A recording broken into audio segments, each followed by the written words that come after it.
Hey guys, welcome in to the debut of the Rob Kendall Show. So pleased you're with us. Please help us out. Like, share, and subscribe. And follow along at robkendallshow.com.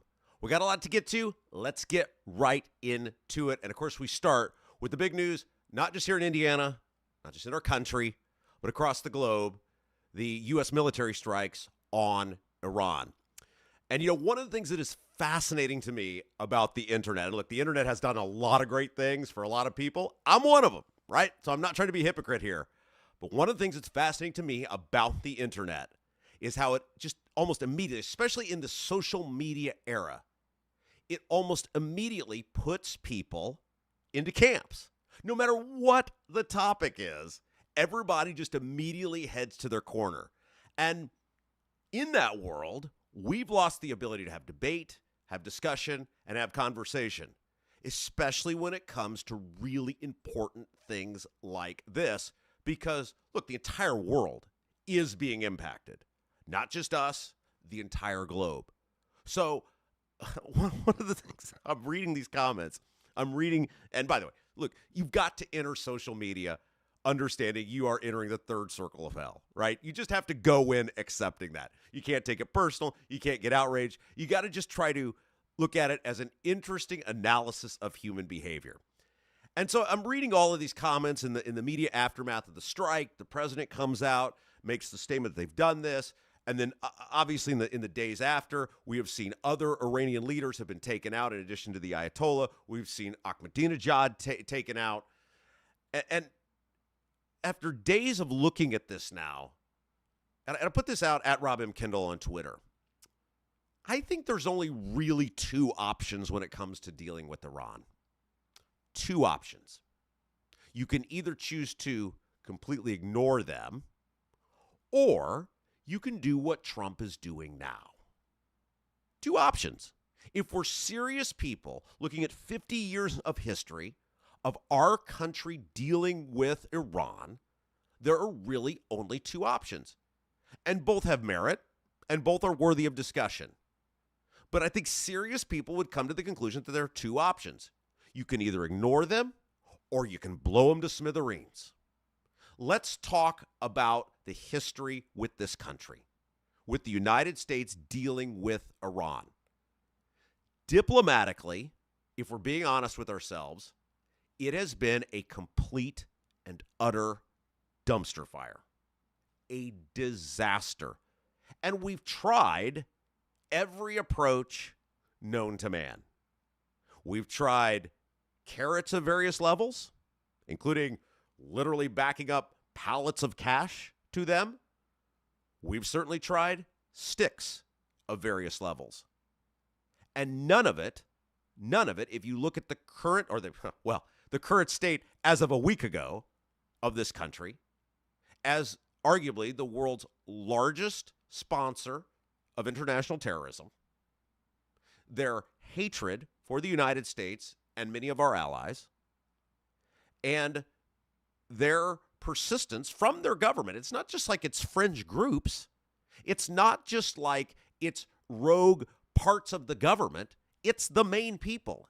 It's the shot callers saying the only thing that they will accept is the destruction of the United States and many of our allies, including Israel. Regardless of whether you think Trump's actions now are the correct approach, any honest broker is going to say what we've done in the past has not worked. This half in, half out, stop, start, we try this, we try that. When it comes to diplomacy, it just simply was not producing anything. And I think once you've had 50 years, which is basically what we've had now with this country, I think you kind of know if something's not going to work. Think about this, right? Sometimes we see these big world issues and world leaders, and it just seems far above our head. You can almost always dumb it down to your own life in some capacity. And think about your own life, whether it's a relationship, a personal relationship, or a business relationship. Would you be able to have any progress with someone who, one, hates you, and 2, doesn't have any common goals with you. Think about that in your own life. Could you get anything meaningful dealing with someone who, 1, hates you, wants to see you destroyed, and 2, doesn't have any point of commonality? In business, when businesses are doing negotiations, when whether it's products or agreements are coming together, all sides are trying to get the most for themselves that they possibly can. But there's almost always some shared goal, some point of commonality, some recognition by businesses in which both sides say, hey, I want to get as much for myself as I possibly can, but I also know you got to get something too. And so the negotiations center around that. Knowing you're not going to get everything. Knowing you're not going to win 100%. In fact, in business negotiations, if you can get 52 or 53 and the other guy gets 47 or 48, in your mind, you go, hey, what a great deal. But the other guy is still getting something substantial. That's what business is all about. That's how negotiations work. In the case of dealing with Iran, they want the U.S. to get 0, as in bye-bye, as in you're not here anymore. The people who have run that country for generations do not care about adapting into and being a part of decent society. Compare and contrast that to, say, Saudi Arabia and how they've advanced over certainly the past couple decades. Now, look, it doesn't make Saudi Arabia a bunch of great guys. I'm not saying that. What I am saying, though, is Saudi Arabia, to their credit, has said, we like money. We like power. We like stuff. We like influence. And we realize adaptation into the civilized world is the only way that's going to happen. And our country, now you can agree with the deals, you can disagree with the deals, but our country has effectively, especially in a post 9/11 world, again, you can debate whether that's right or whether that's wrong, but the reality is in a post 9/11 world, our country has effectively negotiated many, many agreements with the Saudi Arabian government that has enhanced peace in the area. It has certainly enhanced commerce. We now do sell military weapons to them. The Saudis found diplomatic success in changing how they operated, and it's been very beneficial for their country. And I think to some extent, I think you're seeing it now play out with Iran and Saudi Arabia's help with this, that it's helpful to our country as well. The Iranians don't want that. They don't want to assimilate. We'll come back to assimilation later on in the show. The Iranians do not want to assimilate. So, to bring all this full circle, if you are the president of the United States or the leader of this country, leaders of this country, and you see 50 years of history in which try after try after try has not worked, failed miserably, you're left with 2 options if you actually want to deal with Iran. There are only 2 options left, and both of them have validity and both of them have merit. Ignore them or do what Trump is doing now, blow them to smithereens, wipe them out, and hope that country can start over effectively. Now, we saw this with Venezuela, look, and God bless our military. God bless those people that are on the front lines, that are willing to serve, that are willing to fight, that are willing to put their lives on the line. They are heroes. They know a courage that 99.9% of us will never understand, and thank you for doing that. And we saw this in Venezuela, in which our military force is unmatched. Isn't it fascinating that for years and years and years we've heard things like, well, you can't take on so-and-so because they're backed up by so-and-so. You don't want to mess with China. You don't want to make the Russians mad. They'll come in. Well, we took out the Venezuelan leader pretty easy. The world didn't end. We've taken out the Iranian leaders, plural now, because they just got the second guy. Remember in the Soviet Union in the 80s when Reagan kept trying to negotiate with these guys and they kept dying on him. Like, that's what's happening here with the Iranians. And I think the Americans are sending a message. They're saying, whichever one of you wants to be the permanent Ayatollah of rock and rolla, you better come to the table quick because we are not screwing around. So the first approach, let's talk about that, which is what Trump is doing now. Clearly, there are going to be ramifications for that. And we're seeing them. The Iranians are attacking military interests, Israeli interests. U.S. service members have already perished. We have seen planes taken down. We are seeing an economic impact. We're going to see an economic impact. Strait of Hormuz being shut down. Now, I think the U.S. will probably be able to open that relatively quick. Gas prices will probably go up. There are a lot of ramifications for Trump's approach. This is a really, really big deal. And perhaps the biggest issue of all, and it is the same question that I asked in Venezuela, about Venezuela, which is what happens next. The U.S. is great at the whole seek and destroy missions. They're awesome at that. That's what our military does. What we're not great at is what happens next. History of U.S. on what happens next.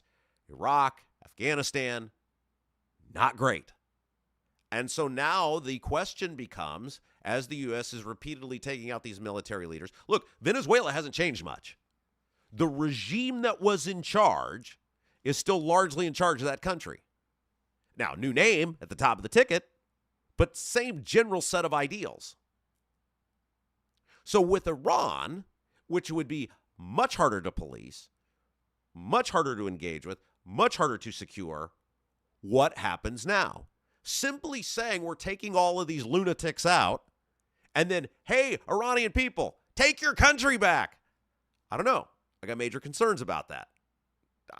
Take your country back. We tried that with Iraq. Didn't go well. Take your country back. We tried that with Afghanistan. Didn't go well. That's the first approach. However, if you're serious about stopping the crazy people that run these countries, in this case, Iran, that's the only approach. It's the only viable option is what Trump is doing now. Now, some people may say, I don't care about the Iranians. I don't care that they're brutalizing their people. I don't care that they're an international sponsor of terrorism. Many people will say that. It's none of our business. Well, it kind of is our business because they're looking at us, right? They want to get us. But there are very logical, very scholarly people, very, very great thinkers who say that's not the right approach. That's not what we should be doing. Well, then if you're remotely, and look at guys like Massey and Rand Paul, and I love those guys, but I think they kind of live in a world of delusion. Because let's talk about what ignore Iran actually looks like. Because if you let them go, the only options you really have are to say to your allies, hey, we'd like you to apply some economic pressure to these people. Iranians don't care. They don't care about your economic pressure. They're zealots. They're fanatics. They're not interested, as we said, unlike the Saudis, they're not interested in wealth growth or assimilation or being a part of the world community.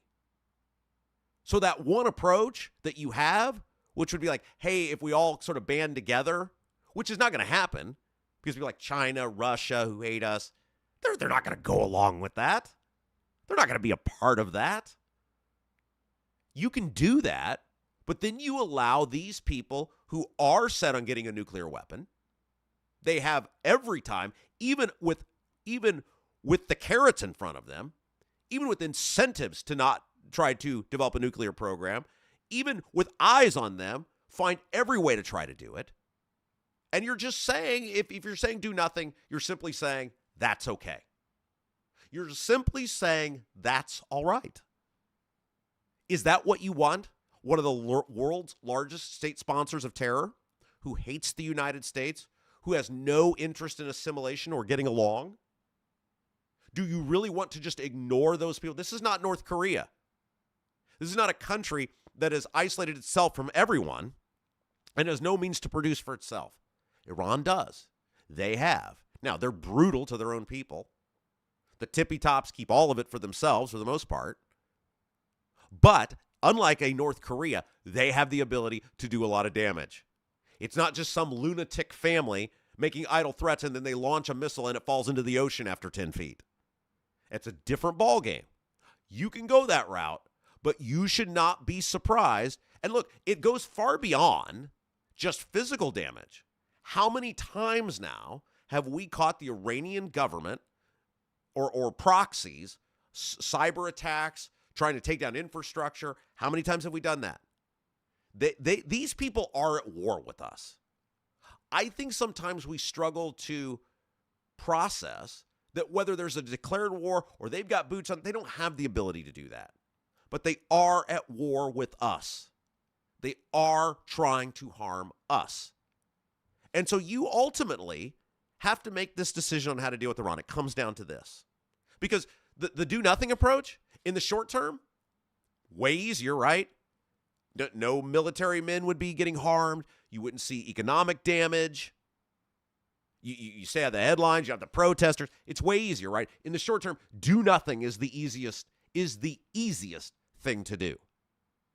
But are you willing to take that heat knowing that doing nothing will allow these people, one of the world's, if not the world's, largest state sponsor of terror, to eventually develop and disseminate very dangerous weapons to other people who don't like us and people who can potentially get into the country? Is that what you want to do? Now, two other things we need to touch on. Number one, I don't believe we're at war yet with Iran. I don't think targeted strikes are war. And I think the people who say you have to go to the Congress for these targeted strikes, and look, you guys know, you watched me for years, I have been consistent on this under both Democrat and Republican presidents. I do not consider targeted strikes needing a war declaration from the Congress. Because if you go to the Congress, let's play this out, right? Let's say Trump had said, I'm going to take out the Ayatollah, and I'm going to take down the Iranian government and all the bad actors we can get as fast as we can get them. Do you think he would have just stayed in his palace? Oh, they're coming for me. Well, hope it all works out. No. The goal was to kill the guy. They did. The only way you were going to be able to accomplish that was going to be essentially not covert operation, but an operation that was done quickly without being able to alert anyone. And if you had gone for, let's just say, a declaration of war, as some people like Massey and these other people want to do, you wouldn't have accomplished the mission. If you want to say the mission is bad and I don't want it accomplished, then that's okay. There's validity to that. Again, I see the side that says do nothing. I've heard that for years, and I say there's parts of it that it may be the best approach. In the short term, it probably is the easiest thing to do. I'm not forgiving these guys money anymore. You can't incentivize them. You can't really punish them. So just do nothing. But if your goal is to rid the world of people who hate us and, most importantly, are willing to do things to harm us, this is your approach. This is what you have to do. The other part of this is look, the media can say whatever they want about Trump and our international standing. I don't care at all about our international standing. These people keep taking our money. They don't really care about our international standing either because they'll always take the money. Trump is proving a point to the rest of the world in which he warned Maduro in Venezuela repeatedly. Maduro didn't cooperate, and now he's in prison. He's in jail, awaiting trial. Trump warned the Iranians. He warned them repeatedly. He warned them over months. He did direct strikes. They still didn't listen. And you have to, as a leader, if you want to be effective, say your word is going to mean something. And I think at the end of all of this, that is what this is ultimately about. Donald Trump saying, when I say something on an international stage, or if you're going to be an international bad actor, or if you're going to threaten the safety and security of the United States, and I warn you to knock it off, if you don't, there will be consequences. Compare and contrast that to Biden and how he handled the Ukrainian and Russian conflict, in which he basically gave Putin sort of a free rein to go in. And Putin said, well, if this guy's not going to do anything about it, why wouldn't I do it? Again, another guy that doesn't care at all about peace or about unity or about being a part of the world community. Like none of that, right? He doesn't care at all. Putin cares about whatever Putin wants. And he saw weakness in the president. He saw weakness in the country. And now we have a war that's going on for 4 years now. So the point of all of this is when you cut through the internet chatter, when you cut through the people go to their corners, oh, I'm the Trump's biggest defender, or I hate Trump, and that's the majority of it now, right? It's not even about the policy anymore. It's about whether or not you like or hate Trump. And look, for us, you know our slogan, we dislike all these people equally. Our only thing we care about is what's best for you, what's best for us as a state, what's best for us as a country. That's what we care about. When Trump does things we don't like, we criticize him. Some of y'all got really mad at me over the years about that. When the Democrats do stuff we don't like, we criticize them. But it would be intellectually dishonest for me to start this program, our first segment we've ever done, which thank you for joining us, by the way. Hey, just a reminder, you can really help us out if you're watching the feed now or you're watching via the on-demand, subscribe to our channel. That's the number one thing that you can do to help us right now. Like, share, and subscribe. Like, share, and subscribe. It's not a big operation. It's producer Jason and myself, and we are dependent on you guys. We are banking on you guys to help us grow this thing. We need you, and if we succeed, we're all going to succeed together. So do us a favor if you haven't already done it. It's so simple. It helps us out so much. Like, share, and subscribe. But to come back to this, to wrap this up, you have two options.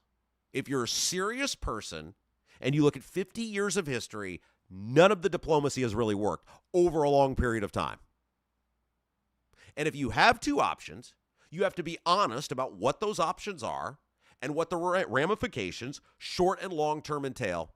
And at the end of the day, you have to decide, do you want Iran, one of the world's largest state sponsors of terror, to remain completely unpoliced, to do whatever they want, repeatedly espousing they hate America and they hate our allies? All right, let me tell you about one of the fabulous folks that is helping us out. Bramwell Mackay. These guys are awesome. They like us so much, even before we even had a show. They were like, we want to help you out. Oh, great. Thank you. So let me tell you about our friends at Bramwell Mackay. By the way, in the coming weeks, we're going to be playing announcements for you.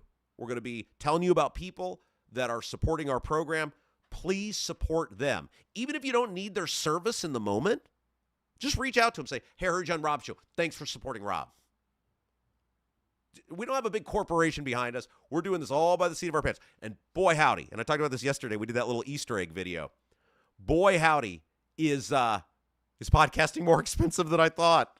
Like when I'm in my bedroom, oh, here's my phone. Here I go. No, you got to do it right. So, we've had expenses we've had to incur to get this thing off the ground, to be able to do this for you guys. And so please support the people that are supporting our program. Let them know when you hear their messages, and more will be coming in the coming weeks. Let them know, hey, I heard you on Rob's show, Rob's podcast. Thanks for doing that. If I ever need anything, let you know. But thanks for doing that. All right, let me tell you about Bramwell Mackay. You got a leaking chimney, water in the basement, cracks around the exterior of your home. Bramwell Mackay Property Services and Consultants is your authority for chimney repair, tuck pointing, foundation repair, crawl space to basement conversations, basement waterproofing, and more. Bramwell Mackay doesn't offer quick patches. Their team of 40-year master masons and industry experts address the root cause, and that's really important, and provide solutions that last lifetimes. Your home is one of your biggest investments. Treat it that way. Bramwell Mackay, your masonry, foundation, and chimney specialist. All right. Now, when we tell you some other people that are helping us out, don't go anywhere, because these are not long breaks. You're not even going to have time to use the bathroom. You're going to miss something, right? So stay with us. When we come back, by the way, we've got the YouTube chat is up. The chat is up. The rule with the YouTube chat, you got to be a subscriber. And you can be critical of me if you want, but you got to behave just like we've told the Iranians. You got to behave like a member of decent society. You got to keep it family friendly. And so when we come back, if you're a subscriber, producer Jason's got the big board up there. We're going to maybe read some of your comments. And then most importantly, when we come back, the Bears Stadium bill. There was something fascinating tucked into the Bears Stadium bill that is going to dramatically affect a major project in Indiana, and I don't think the governor is very happy about it. We'll talk about it when we come back. You're listening to The Rob Kendall Show. Bramwell Mackay assists managers of multifamily and commercial real estate properties with exterior and structural condition assessment and end-to-end building wellness. Your consulting partners for water intrusion inspection and remediation, Bramwell Mackay handles historic restoration and repair, as well as modern repair needs. In Indianapolis, call 812-33-BRICK. That's 812-33-BRICK. 812-33-BRICK. Hey guys, it's Rob Kendall. Thanks so much for checking out The Rob Kendall Show. And remember, please like, share, and subscribe, and tell your friends about us. If you own a business or you're in charge of making decisions for your business, we'd love to get to know you. We'd love to learn more about what you do and how here at The Rob Kendall Show, we can help you get your word out to a very loyal group of people. Because, that's what we have with viewers on The Rob Kendall Show, a really loyal group of people. Send us an email, sales@robkendallshow.com. Sales@robkendallshow.com. And I look forward to getting back in touch with you to learn more about your business and how The Rob Kendall Show can help you grow. Are you a Clay County resident who is ready to be part of creating a brighter future for our citizens? Doug Cobb is running for county commissioner and will bring fresh perspective to the table. A local farm and business owner, he has skin in the game of our county's success. He knows that a great team can accomplish so much more than any one of us alone and is ready to create a brighter future for Clay County together. The committee to elect Doug Cobb approves this ad. Paid for by Linda Cheesam.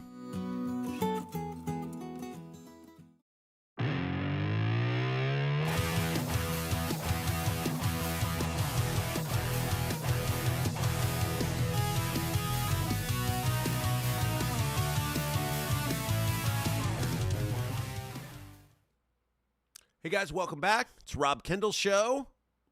Check out our website, robkendallshow.com. We've got the live feed there, podcast, and transcripts of some of our favorite segments that we do each day. We'll take them, we'll transcribe them, put them up there, and we got some really cool stuff coming in the future. robkendallshow.com. In the meantime, just a reminder, please tell all your friends about us, share it. This is us. We're all in it together.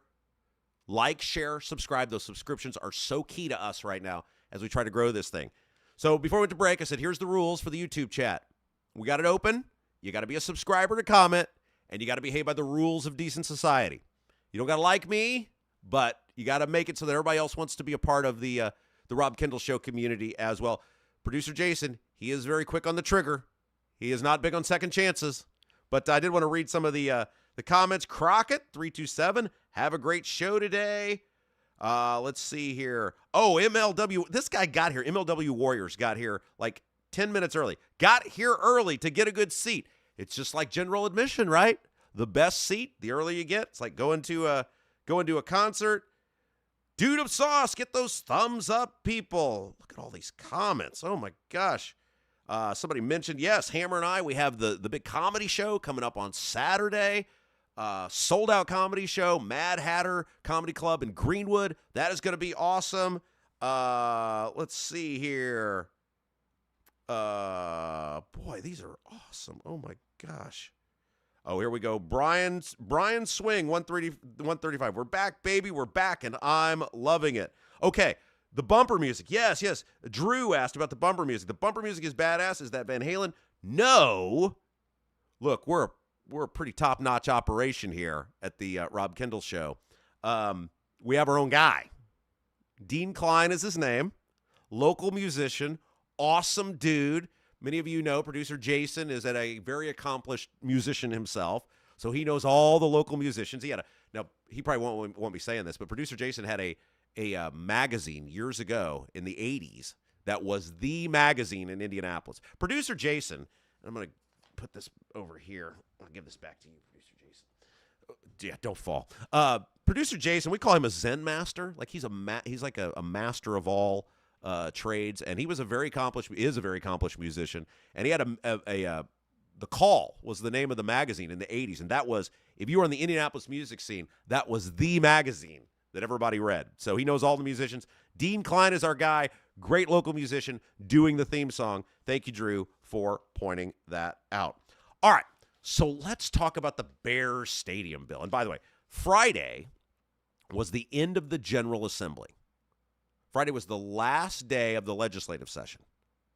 And as always happens in the final days, all sorts of shenanigans just start happening. And this is a horrible way. I took this on the Facebook Live and Twitter Live a couple days ago. By the way, you can follow me on Twitter, at Rob M. Kendall. At Rob M. Kendall is where you can follow me on Twitter. The legislative session and the way we govern in this state it's horrible. It's rotten. It's just awful.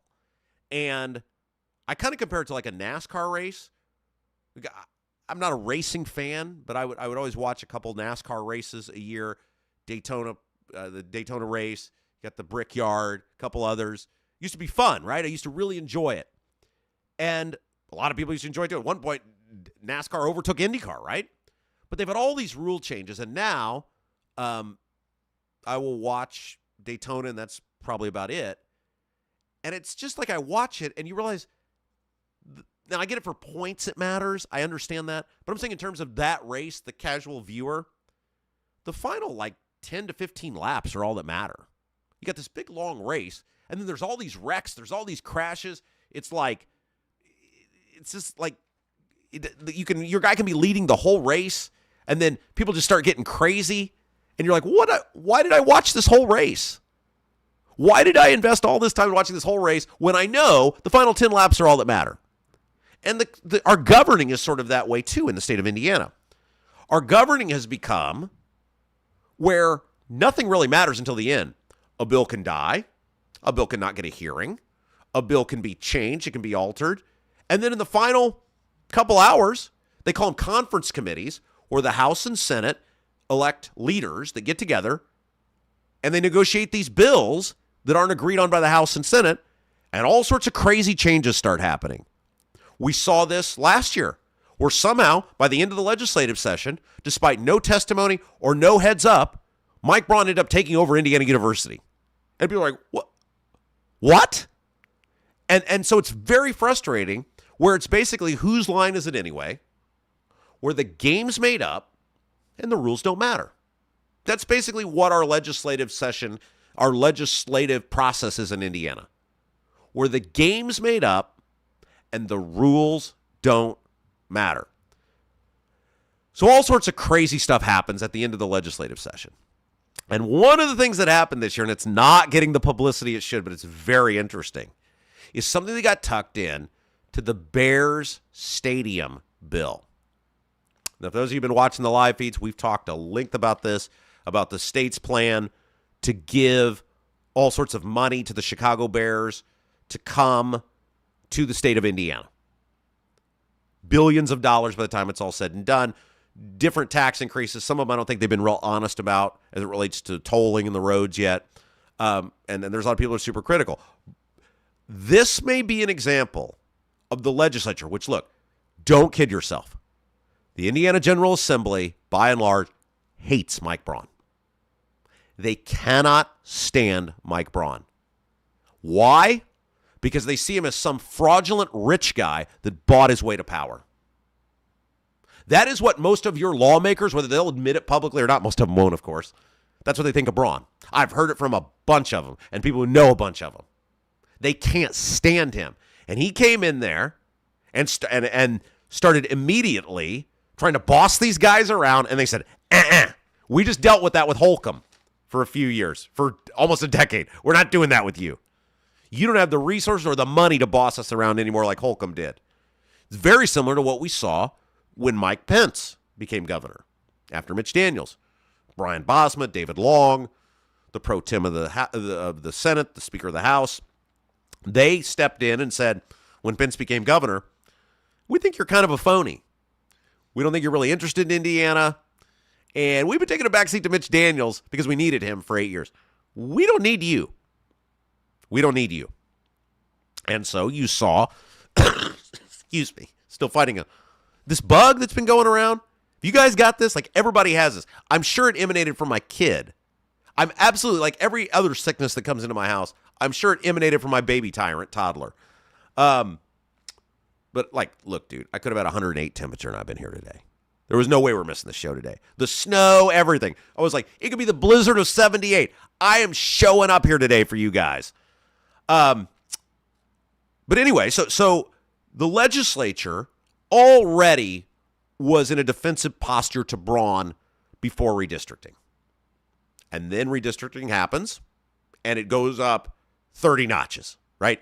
Braun is threatening the General Assembly. He's calling the special session, despite Rod Bray, basically the leader of the Senate, basically begging him not to do it.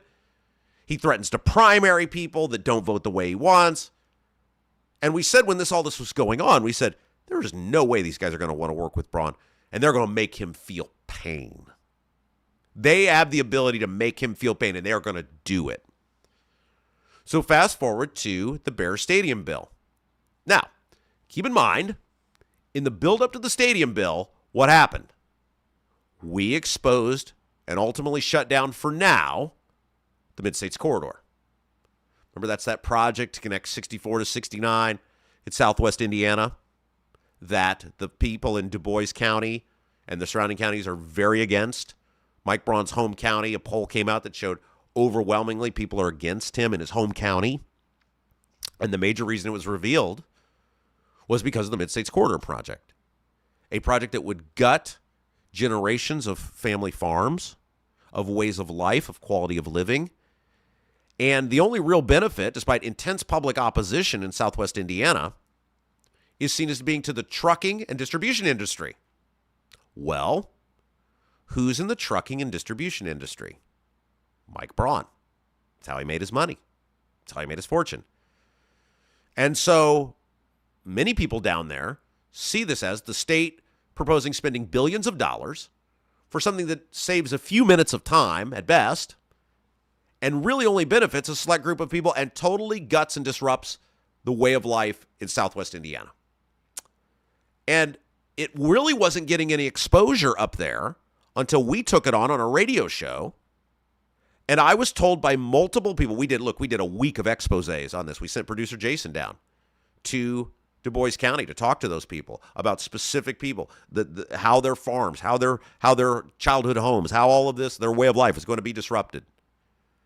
And multiple people with connections to lawmakers reached out to me and said, these guys were totally unaware of what was going on with this until you ran your segments on it. And my initial response was, they're the legislature. This is a multi-billion-dollar project. How could they be totally unaware of this? That's just the way it operates. If it ain't in their orbit, these guys don't know. The price is irrelevant. And in this case, it's a Southwest Indiana deal. Unless you're from Southwest Indiana, it's not on your radar. Business as usual. Think about that. A multi-billion-dollar project, and many of our lawmakers weren't even really aware. They may have known kind of what it was on the peripheral, but they weren't aware of what was going on. A multi-billion-dollar project, and they were not aware of what was going on. Now, think about all the little stuff they don't know about. But to their credit, the lawmakers, once we ran the exposés on it, they heard about it, and they said, we got to do something. For two reasons. One, it's a horrible project. It's a total waste of billions of dollars of taxpayer money. And two, it was a chance to stick it to Braun. Because Braun has been for this project almost his entire legislative life, going back more than a decade from when he was in the House of Representatives. Mike Braun has been obsessed with the Midstates Corridor project, which I think reasonable people believe will benefit him, since he was in the Indiana General Assembly. And so these lawmakers saw this and, to their credit, said, that's not happening. We may not like Rob Kendall, But we dislike Braun more than we dislike Rob, because Rob ain't got no power over us. He's just an annoyance. He's a nuisance. Braun, we really don't like him. It's like, probably like, I picture these lawmakers. You ever seen the movie Freddy versus Jason? Where they got, like these kids, they're being chased by both of them and they got to pick a side. That's probably these lawmakers. They were like, well, we really hate Rob Kendall, but at the end of the day, he's just an annoyance. We really, really, really hate Braun. So I guess that makes me Jason. I'm Jason Voorhees in this equation. We'll choose Rob Kendall. And very quickly, this project for now got delayed. Jim Pressel, who's the head of transportation in the House, publicly criticized the project, asked why hundreds and hundreds of projects were getting delayed or scrapped by NDOT, but this project was going forward. And ultimately, now NDOT has come out and said the RFP, request for proposal, has been delayed moving forward with the Midstates corridor, which brings us to the Bears bill. And in the Bears bill, this is spicy, and it got no attention other than the Capitol Chronicle. Our friends at the Indiana Capitol Chronicle, if somebody else wrote about this, let me know. But they are the ones that I saw that wrote the big expose on it. I believe it was Tom Davies, I think. Let me make sure I got that right. Yes, I think it was indeed Tom Davies who wrote this. Oh, and Abdul. Don't let me forget. Abdul wrote about this in his cheat sheet yesterday. By the way, Abdul, friend of the show, indypolitics.org, does State House Happenings with us, which we'll be bringing over here soon. I don't know if it's going to be this week or not. We got a lot of stuff going on. Still may be audio for another week. Figure that out. But Abdul wrote about this at length in his cheat sheet, which is his subscription deal that he does over at Indy Politics. And so the Capitol Chronicle with Tom Davies and Abdul were the two people who did deep dives on this. Here's what went down in the Bears bill. Tucked into this Chicago Bears stadium funding bill is now a giant layer of red tape that will produce all sorts of media scrutiny for projects above $250 million. Now, I know you're thinking to yourself, you're like, they don't already have that? The answer is no. Essentially, the legislature allocates the money, and then the governor spends it. And the state agencies, they spend it. And so this project, one of the reasons it was trucking along, despite intense opposition locally, despite anybody who was hearing about it, like, we're spending billions of dollars to save people a few minutes of time. Well, why are we doing this? It was allowed to go forward because there was not state oversight on this. So in the Bears bill, which this is you can believe in coincidence or you believe, these legislators let Braun run out there and flap his gums about bringing the Bears to Indiana. They let him take the lead, go on McAfee and Fox News and all these other places. Now Braun's cornered himself because he wants the fame. This is the thing about Braun, and we found this firsthand. Braun craves acceptance. He craves it. That's why he came to me begging for an endorsement in 24. He would have been the governor, whether I endorsed him or not. He craves acceptance. He craves people saying, look at you. You're great. And these guys, I think, knew that. And so they let Braun do all of this publicity tour. Oh, I'm meeting with the NFL people. I'm meeting with the Bears. I'm blah, blah, blah. Oh, Indiana's open for business. We're bringing the Bears. Of course, their version of open for business is taking billions of dollars for you and giving it to a billion-dollar corporation. That's neither here nor there right now. So then the lawmakers tucked into this bill, which, keep in mind, this bill is the law now and all the things in it, whether the Bears come here or not. This is the law now, whether the Bears decide on Indiana or not. They tucked into this bill that any project over $250 million is now required to go to the State Budget Committee for a review. The State Budget Committee, according to the Indiana Capitol Chronicle, is the Republican and Democrat fiscal leaders from both the House and the Senate and Braun's state budget director. And these people will meet and do meet periodically throughout the year on various topics. What this does, though, now, is if this project goes forward, it will have to go through that state budget committee, which means all sorts of spotlight will be shined on it. All sorts of publicity, all sorts of media scrutiny, because these people now have to meet to discuss it. They have to meet to talk about it. And when they meet and talk about it, they're going to have to lay out to the state the benefit, which nobody's really been able to do. I was told by multiple reliable sources, Braun was livid over this. He was outraged over this. But he'd already stepped in it. He'd already said, Indiana's open for business, baby. Bears are coming. Or Bears, we want the Bears to come. Look, I still think the Bears are coming to Arlington Heights. I think they're staying in Arlington Heights. But the legislature played Braun like a fiddle on this one, sticking this amendment into a bill that they knew Braun had to sign. He couldn't object to it. He couldn't talk about it. And Abdul pointed out, this is really a key component of the bill. Braun never mentioned it when he sprinted to sign that bill. The lawmakers knew that Braun's obsession with the bright, shiny object, the obsession with the headline, the obsession with, look at me, look at what I'm doing, look at what I'm trying to bring to Indiana, he'd have no choice but to sign the bill. All right, we're going to take a real quick break. Don't go anywhere. Our breaks are quick. By the way, please, if you haven't done it already, like, share, and subscribe the feed. The subscription's the big one, guys. This will help us grow the program. Again, keep getting asked by people, are you going to this platform? Are you going to that platform? Yes, we're going to the stuff. We will. But right now, this is the thing we need you to do, is to like, to share, and to subscribe. So do that right now if you haven't done it. Okay, when we come back, let's talk about, and look, most of the show today going to be about the General Assembly and the things they did in the closing hours. We're going to talk about casinos, and there's some fascinating, they're doing something fascinating with that I want to talk about the broader impact of our referendum process. We got to talk about now, I guess you're required finally to speak English and be a citizen of our country to drive a truck.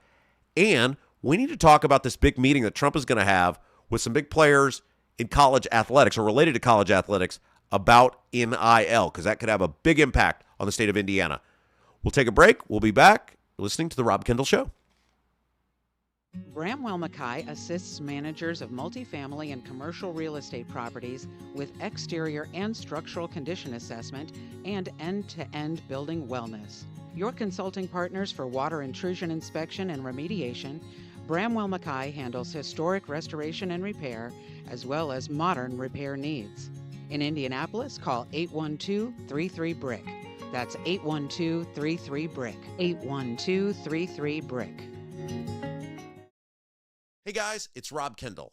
Thanks so much for checking out The Rob Kendall Show. And remember, please like, share, and subscribe, and tell your friends about us. If you own a business or you're in charge of making decisions for your business, we'd love to get to know you. We'd love to learn more about what you do and how here at The Rob Kendall Show, we can help you get your word out to a very loyal group of people. Because, that's what we have with viewers on The Rob Kendall Show, a really loyal group of people. Send us an email, sales@robkendallshow.com. Sales@robkendallshow.com.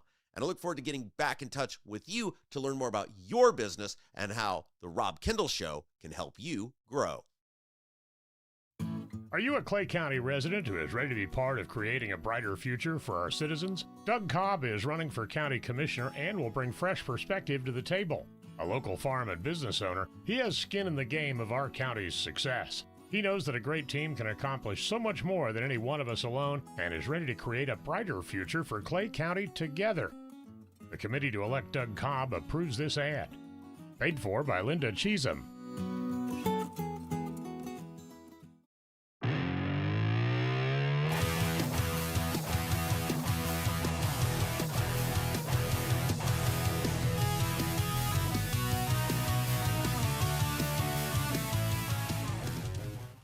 Hey guys, welcome back. Rob Kendall Show. Don't forget, please like, share, and subscribe. Also, you check out robkendallshow.com. And please, you're going to be hearing announcements. We hope to grow this thing from people who are supporting us, this endeavor. Please support those people. Even if you don't need their service in the moment, just let them know, hey, we heard you, right? We appreciate you being with Rob. If we need you, we're going with you. It's a big deal. People are helping us out, get this thing off the ground. And so please support the people that are supporting us. I want to read some of the comments. So here is the rule on the comments. If you're just popping into the feed today, You have to be a subscriber in order to comment on the YouTube chat.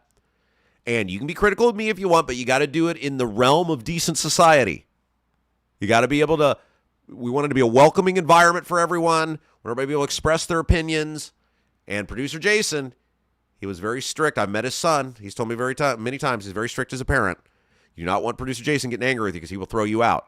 So it's not, hey, you were mean to Rob, you're out of here. Or you don't like Rob's take or Rob's segment. But you got to be respectful to the rest of the chatters.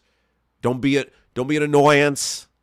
Like, the standard would be, if I went to somebody's house, would I do this, right? And so we'll read some of the comments. We'll try to keep reading the comments. You guys are really fired up about this Midstates Corridor Amendment. Now, look, they didn't call it the Midstates Corridor Amendment, but it basically was a bill to stop or delay the Midstates Corridor. So we'll read some of these comments here. Mad Duck, yeah, because we were talking about the legislature tucking this bill in, or this amendment into the bill, and that's a heck of a coincidence. A bill brought and designed. So there are no coincidences. That's right. Mad Duck also said it's the extra taxation I'm worried about. A special power here to support Rob. Thank you very much.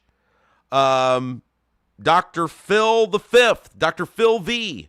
Sounds like a rapper name. Do you have plans to release the full podcast on other platforms such as Spotify or Apple Music? Yes, we will be getting to all of the things. We will, Phil. Don't worry about it. We will get there. But right now, here's where we are. We'll grow it here. We'll expand outward. So thank you guys for commenting. Thank you for participating. We'll keep reading some of these comments. Yeah, the politicians are promised something good for them as long as they keep sticking it to the rest of us. Yep, that's right. Chat on YouTube. And we thank you for joining us here today on the Rob Kendall Show. All right, so let's talk about gambling in the state of Indiana, because something fascinating happened at the end of the legislative session. But there's something bigger at play here, and it's the entire referendum process, because the referendum process is how our schools have been raising your taxes and getting away with it for years. So there is now an opportunity to add a casino in Northeast Indiana, I'm sorry, the Fort Wayne area. Tom Davies, again, Indiana Capital Chronicle. By the way, those guys are great. We're going to start having Nikki Kelly back on from the Capital Chronicle again real soon, hopefully. Those guys do phenomenal work over there. If you're Indiana politics and government, bookmark Indiana Capital Chronicle. I read it every day. You should as well. So Tom Davies had the story that the state wants to add a casino in Northeast Indiana. Now, many of you know some of our casinos in this state have been struggling. The gambling industry has been hurt. Big part of it is with sports betting being, available online now. People don't need to travel.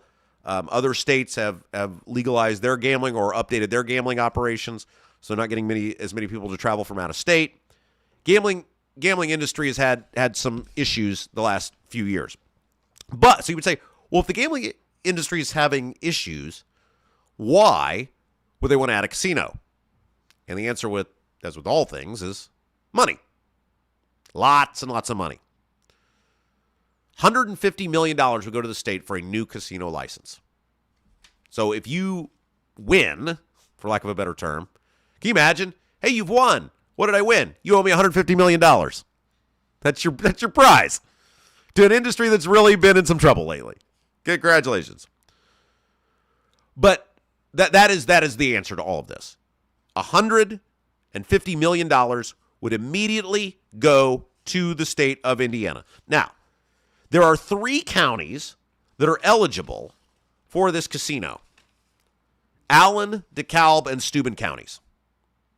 And when we come back to money, there are these fiscal impact statements with these bills where they project how revenue would operate, how revenue would come in, how money would be spent.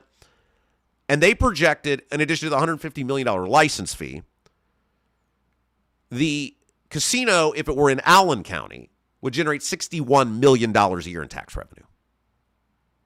So the state of Indiana is in it for the cash. That's $200 million plus annually. Well, not annually, but $200 million out of the gate and then 50 plus million annually that the state is looking at for doing nothing other than giving you the privilege of running a casino. Now, this people of Allen, Steuben, and DeKalb counties are going to have to, this is an interesting process. Before they can even be considered, the people of those counties are going to vote on this via referendum. So this fall, there's going to be a referendum on the ballot in which the people of Allen, Steuben, and DeKalb counties will have a vote on whether they want a casino in their county. And of course, the casino is offering, or the casino people are saying, oh, look at all these, the construction jobs, all the money that'll flow in. And that is their sales pitch, right? It's the economic development. It's the interest in the area. That's their sales pitch. The anti-casino people are talking about some of the things that sometimes come with having a casino that aren't really all that desirable. And there are people then that are concerned about gambling addictions, etc. And so there will be a fight at the ballot in these three counties to even be able to be considered for a casino. Now, if any of these counties vote yes on the casino, then the state will ultimately decide who gets the license and where it goes. So there's a two-step process, right? People vote on whether they want a casino. If you say no, then you're kicked out. Let's say DeKalb County says no, they're out of the equation. Let's say Steuben and Allen say yes. Then the state is going to decide who gets the license and where it goes. So it's a two-step process. Now, my issue with this is, and you guys know I'm a gambler. My name is Rob Kendall. I'm a gambler. I do the sports betting, very moderate. You know, I'm the king of the $1 and $2 bets. My theory on gambling is never bet any more money than you would be mad if you lost. Assume you're going to lose it. And for me, that would be $2. So imagine trying to start a podcast and buy all this gear when your loss level on sports betting is $2. Yeah. That's why we need you to support our sponsors, right? I can't pay for all this stuff myself. So these people will vote on this via a referendum. And I'm okay with gambling. I'm okay with the state sanctioning gambling. I'm not a person who loses their mind. Obviously, I'm into sports betting. I did a sports betting show for years. I'm okay with it. My issue is the referendum process, and I want to use this opportunity to talk about the referendum process. Because what's going to happen with the casinos has happened for years already with our school systems and their public referendums. So here's how this is going to work in these counties. The casino industry is going to put huge money behind these referendums. Political action committees, whatever you want to call them, buying ads, television, mailers, yard signs, whatever. You're going to have these corporations, companies, industry that could potentially make big money throwing huge money into a public ballot question.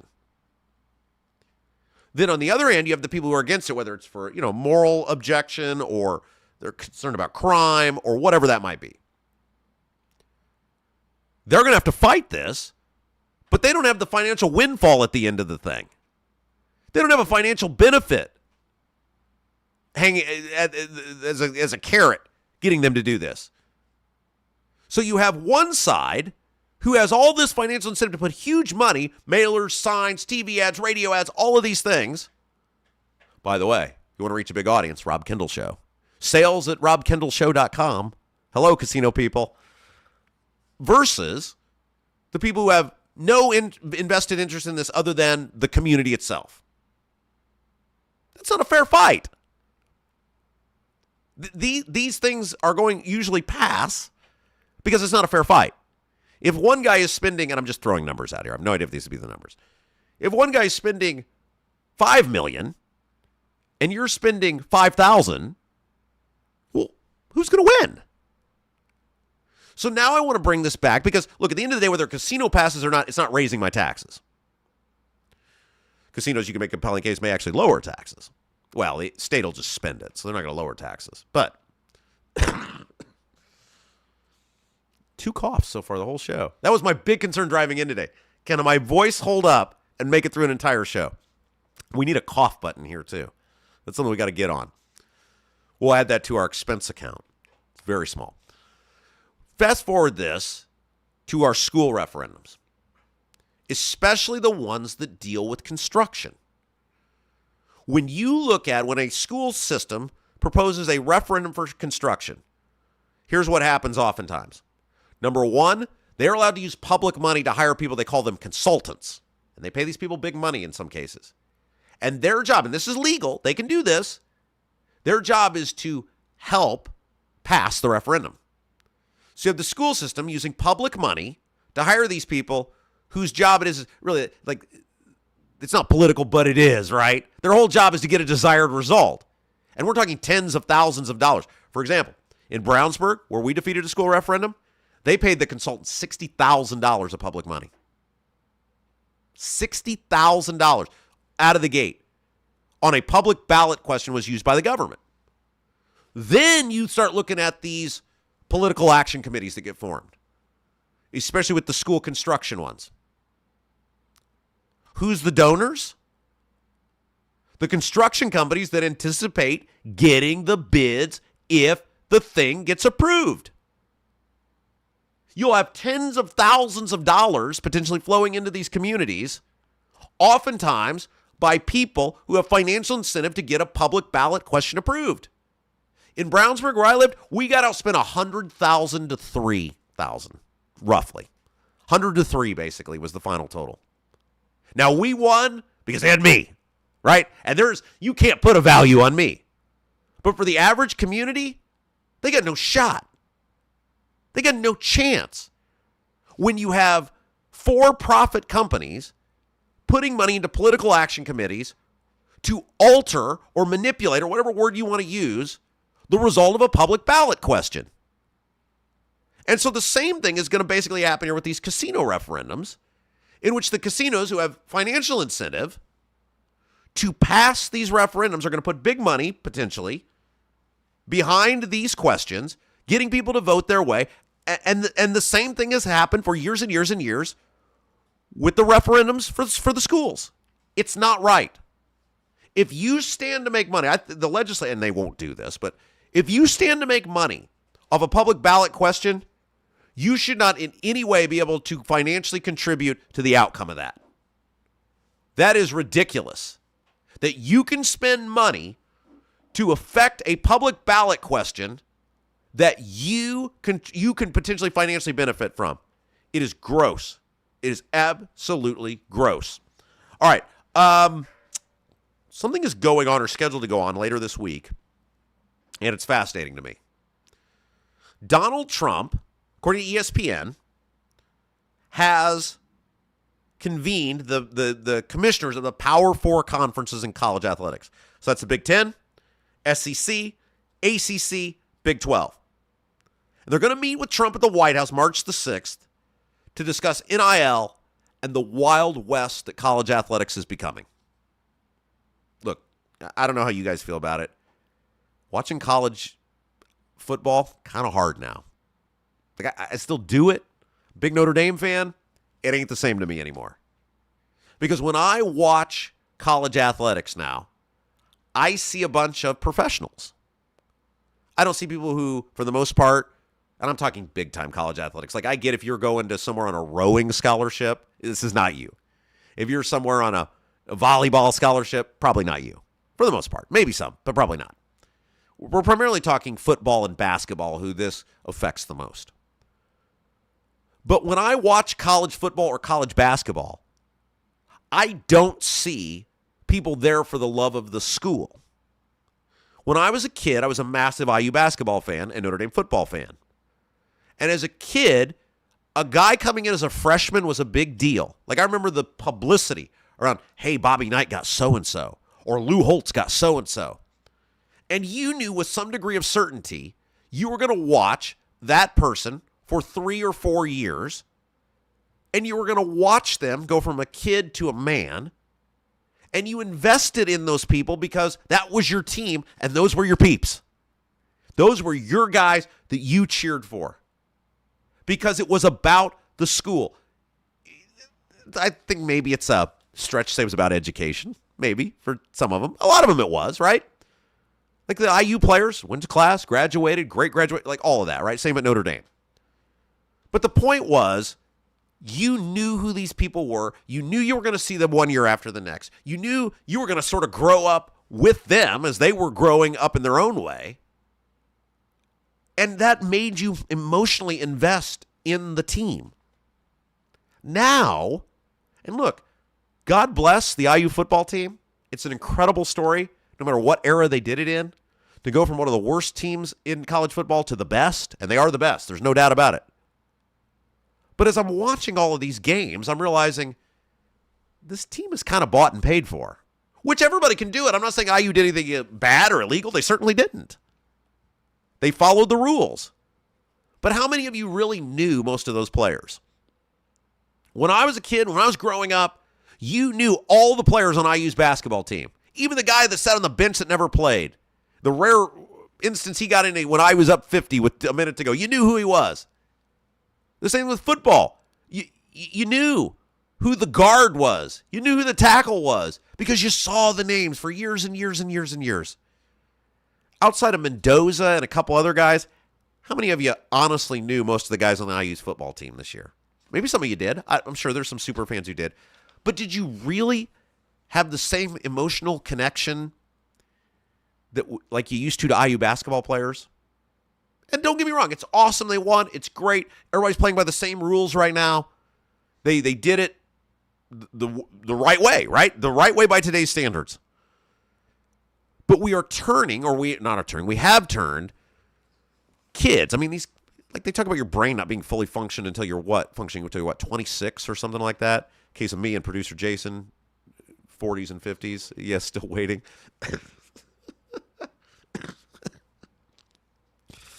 But these kids are not capable of making many of these decisions the right way. Now, some of them have agents, etc. But there is no connection to these people. They're mercenaries. And it's not good for the sport. It's not good for college. It's not good for athletics because college athletics is supposed to be at its core about furthering someone's education. It's supposed to be about you're here for this academic process, and athletics is a part of helping you afford to be able to do that. We don't have that anymore. We have the Wild West, and it's totally out of control. It's ridiculous, and it's not fun anymore. It's not fun to know that some guy that's on your team next year, I mean, even in the NFL, you know the guy's going to be on a team for 5 years. The guy signs a contract. Now, he could get traded, but you don't just go walk out the door to the highest bidder. You can emotionally invest to some degree in an NFL player because you know how long they're going to be there for the most part. You have no idea. Some kid you've never heard of is going to transfer into your school and be your quarterback next year. Some kid who you invested in this year is going to transfer out and go to a school halfway across the country over dollars and cents. So Trump agrees with this, right? And so that's why he's convening these big four conference commissioners. Ron DeSantis is a part of this group, according to ESPN. Yankees president Randy Levine is the other vice chair. DeSantis and Randy Levine are the vice chairs. Some of the other names included in this are going to be Tiger Woods or were invited. I don't know if they've committed to going. Tiger Woods, Nick Saban, who's the coach at Alabama for years, Urban Meyer, Florida, Ohio State, Condoleezza Rice, who's a part of the playoff selection committee. She was Secretary of State under George Bush. Adam Silver, who's the NBA commissioner, president of Fox Sports, ESPN's chairman, and there's a whole bunch of others. Tim Tebow, I think, was invited to be a part of this.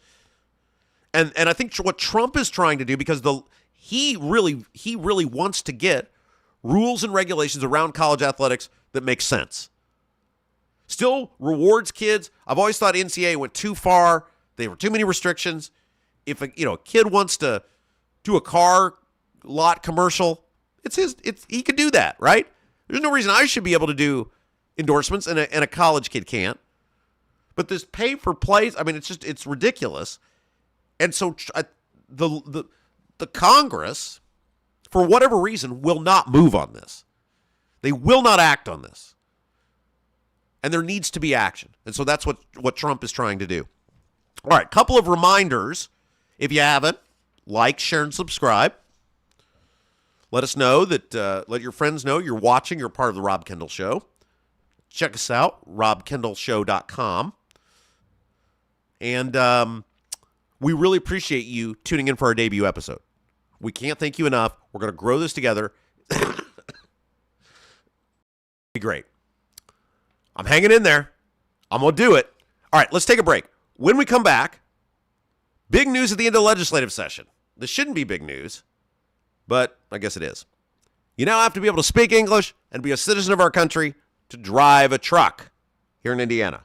That's big news. Plus, township governments, those rotten, awful township governments, we're finally starting the process of them going away. Stay with us. We'll be right back. You're watching Rob Kendall Show. Bramwell Mackay assists managers of multifamily and commercial real estate properties with exterior and structural condition assessment and end-to-end building wellness. Your consulting partners for water intrusion inspection and remediation, Bramwell Mackay handles historic restoration and repair, as well as modern repair needs. In Indianapolis, call 812-33-BRICK. That's 812-33-BRICK. 812-33-BRICK. Hey guys, it's Rob Kendall. Thanks so much for checking out the Rob Kendall Show. And remember, please like, share, and subscribe, and tell your friends about us.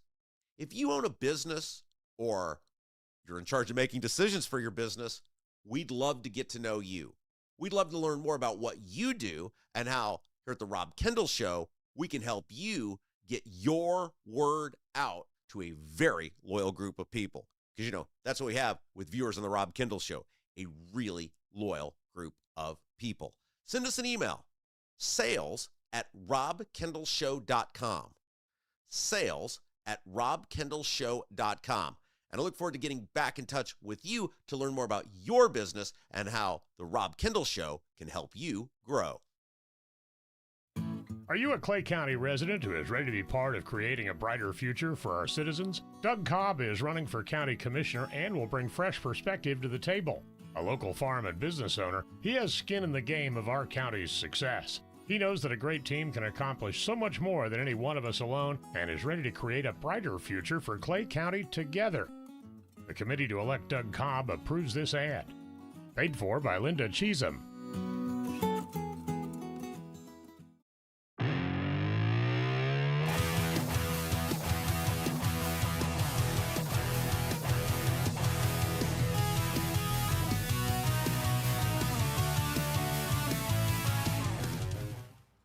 Hey guys, welcome back. Rob Kendall Show. Like, share, and subscribe, please. That's how you can help us out today. We're reading your comments. Just a reminder, if you're new, in order to comment on the YouTube, which we love that you guys are doing. You guys are awesome. So helpful. You got to be a subscriber, and you got to play by the rules of decent society, which means if you disagree with me, that's fine. If you don't like a take, that's fine. We got to make it a welcoming environment for all of the other chatters. You guys are doing awesome with that. I love watching this. Our man, Ethan Hatcher, former colleague, great guy. We need to stop pretending college athletes are student athletes in any meaningful way.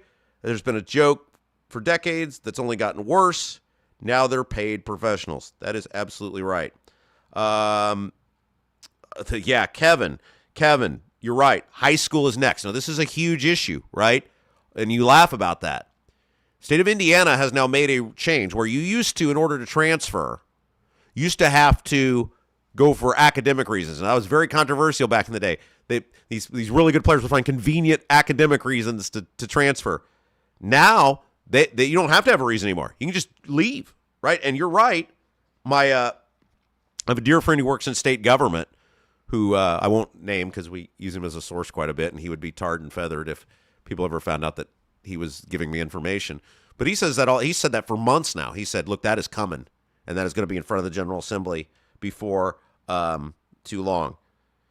Rob Worrell, keep the federal government at college athletics. That's a great point, because we were talking about, if you missed the last segment, we're talking about Trump convening all of these people, trying to figure out what to do. What do you do then? Like, if you just say, and I struggle with this. I'm not being facetious when I'm asking that, Rob. What do you do? I welcome.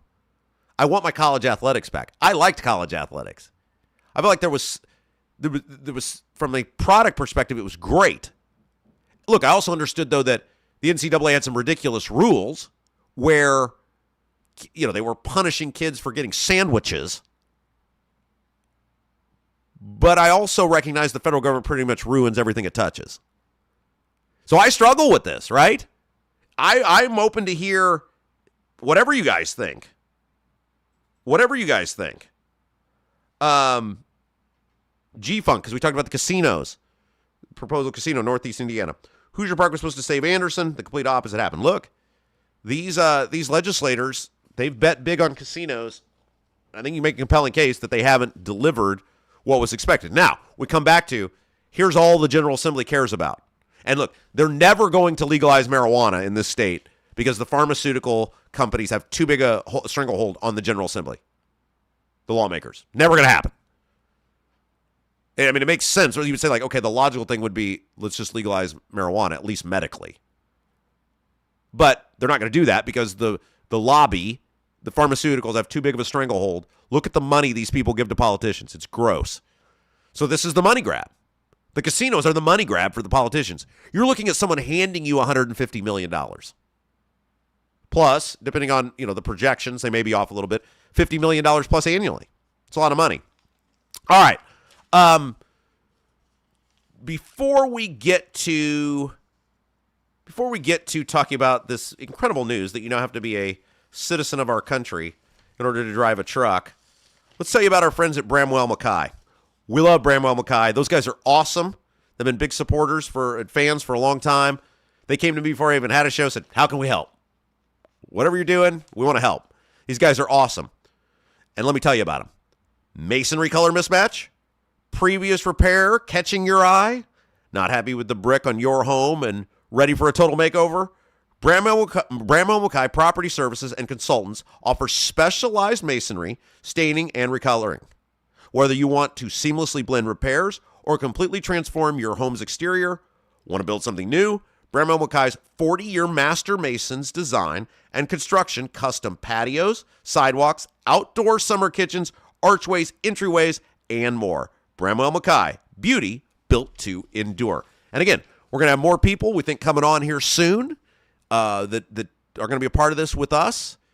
Support those people. Let them know you heard the ad. Even if you say, hey, I don't need this right now, but if I do, we're going with you. Reach out to these people. They are putting their money where their mouth is to help us get this thing off the ground. All right, so let's talk about what should have been the most well-duh thing ever. And that is, apparently in the state of Indiana, you didn't have to be a citizen to drive a truck. That's wild, isn't it? That's wild. That I guess the governor hasn't signed it yet, so you still don't have to, I guess. But pending the governor's signature, now you will have to be a citizen in the state of Indiana and speak English in order to operate a very large piece of machinery that is fully capable of injuring yourself and many other people on the roadways. House Bill 1200 is the name. Marissa Mader from the Indy Star had the article. Abdul also did a deep dive on this on his cheat sheet. And what this would allow the BMV to do is revoke a commercial driver's license if the person no longer has legal status, and would ask it to consult with the U.S. Department of Homeland Security to help determine individuals who should have their licenses revoked. This should be the most well-duh thing ever. I don't even know how this was allowed to go on. Well, I do. Abdul did a deep dive on it, and we're going to talk about it here in a second. Because as usual, there's a reason, and it wasn't good. So this would also require a person to pass a skills exam in English to drive a commercial vehicle, and would make it a level 6 felony, punished up to 2.5 years in jail, to pass off a fake commercial driver's license as real. That violation would come with a $50,000 fine for the company. Now, the reason this has been expedited, people have been barking about this for a long time. The reason it's been expedited is that 5 people have died in crashes involving illegal immigrants with trucks in the past month. 4 people were killed in early February, and then the one that got all the attention recently, A man in Avon, he was from Carmel, but he was in Avon, was killed on February the 18th. 2 others were killed in 2 separate crashes late last year, according to the Star. Look, this country has done a horrible job for a long time demanding assimilation. And part of assimilation is you learn the culture and you learn the language. I've said this for years, that if you live in central Indiana and you go to your local Walmart, it looks nothing like it did 10 years ago. Now, not to say the Walmart was ever some, and I can say this because I'm a Walmart shopper, was ever some bastion or beacon of high society. I'm not trying to pretend that. But when I go to the Walmart now, I will literally see people with Walmart vests on working there who are talking to each other not in English. On the job, not speaking English, communicating with each other. I was walking out the other day, and some woman in a vest, I assume she worked there, was trying to see my receipt. I don't know if they thought I was pilfering goods. I don't know. Maybe it was my lucky number, like jury duty. But she was so bad at English that I had to ask her to repeat herself, what do you want? What do you want? We are now a society at all levels that does not preach or value assimilation, which is part of being an American. Shared ideals, shared things. And when you come to this country, you should have to speak the language. Especially if you're driving a multi-ton piece of steel that can easily harm you or, most importantly, harm others. I don't think it's too much to ask to say that you should have to be able to read street signs. You should have to be able to communicate with some official if you're stopped or pulled over. You should be able to communicate in a common language. But in the state of Indiana, up until now, you don't have to do that. Now, let's talk about why, because Abdul, on the cheat sheet, did a really, really interesting deep dive on this, and here's what he found. Indiana used to have what they kind of refer to as a truck driver training school. And they used to have fairly strict rules on truck drivers in order to become one, at least much stricter than what we have today. And for lack of a better term, in 2016, they gutted those requirements. Then in 2024, they went even further, the state did, and they repealed more rules around truck driver training schools. Why did they do that? Because Indiana has really since Pence became governor, but certainly on steroids under Holcomb, has made a concerted effort to bring in as many foreign companies as they possibly can. Foreign, both in the sense of not from this state, and foreign in the sense of not from this country.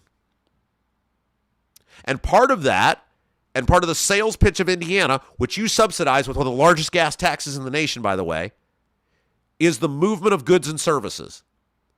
Well, when you bring all of these people in, you have to have someone to drive the trucks to move the stuff. Well, because they so irresponsibly, the state through these horrible economic development incentives, so irresponsibly brought these companies in, they didn't have enough workers to do the stuff. They didn't have enough people who were willing to work for what these people would pay to do the stuff. And so they said, well, shoot. Instead of realizing maybe we ought to pump the brakes on these just giveaways to these foreign companies or these companies, out-of-state companies, maybe we ought to pump the brakes on that, let everything catch up. Let's see how this does before we do any more. They said, no. We'll just manipulate the laws to let less qualified people be able to get on the roadways. Abdul did an incredible deep dive on this on the cheat sheet, by the way. Everybody should get yourself a cheat sheet subscription, indypolitics.org. The state of Indiana knew they were going to have less qualified people on the roadways driving a truck, and they didn't care. Because it wasn't about protecting you. It wasn't about keeping you safe. It wasn't about protecting the drivers themselves in some cases. It was about money and bright, shiny objects and ribbon cuttings. about being able to go and get a photo op, which that's all Holcomb did was photo ops. That's it. That's all Eric Holcomb did. Look at me. I'm here. Now I'm on a camel near the pyramids. I have said this for years, and people are finally starting to figure it out. The harm that Eric Holcomb did, and the Holcomb administration and the Republicans who did nothing to stop him over many years to our state, we are only beginning to scratch the surface on. And so for the past decade, we have incentivized unqualified people or potentially unqualified people to be on our roadways operating very dangerous machinery. In many cases, they can't speak the language, and in some cases, they're not even from this country. They're not even here legally. We crave labor so bad, in a Republican state, by the way, that we're like, well, it's an illegal immigrant, but he'll drive that thing across the state, so have at it, buddy. Good luck, pal. And the only reason they're doing this now is because there have been so many high-profile deaths, not just accidents, but deaths involving these people who never should have been in our country to begin with. They never should have been here, and it took people dying left and right to get the government to do something about it. Stop catering to big business. Stop giving away the farm to foreign companies. Stop judging success based on ribbon cuttings or groundbreakings. Start putting the people of Indiana first and get these illegal immigrants who are harming our citizens, get them the hell out of this country. It's a first step, but it never should have got here. Okay, let's real quick. We'll take another break. When we come back, township government may finally be going away. Some fascinating stuff being done in newspapers that affect the jobs of all sorts of people. And that will actually, we'll go back to something I've been talking about for years on the radio airwaves. It's finally coming to pass. We'll take a break. Please like, share, and subscribe. It's Rob Kendall Show. Bramwell Mackay assists managers of multifamily and commercial real estate properties with exterior and structural condition assessment and end-to-end building wellness. Your consulting partners for water intrusion inspection and remediation, Bramwell Mackay handles historic restoration and repair, as well as modern repair needs. In Indianapolis, call 812-33-BRICK. That's 812-33-BRICK. 812-33-BRICK. Hey guys, it's Rob Kendall. Thanks so much for checking out the Rob Kendall Show. And remember, please like, share, and subscribe, and tell your friends about us. If you own a business or you're in charge of making decisions for your business, we'd love to get to know you. We'd love to learn more about what you do and how here at the Rob Kendall Show, we can help you get your word out to a very loyal group of people. Because, that's what we have with viewers on the Rob Kendall Show, a really loyal group of people. Send us an email, sales@robkendallshow.com. Sales@robkendallshow.com. And I look forward to getting back in touch with you to learn more about your business and how the Rob Kendall Show can help you grow.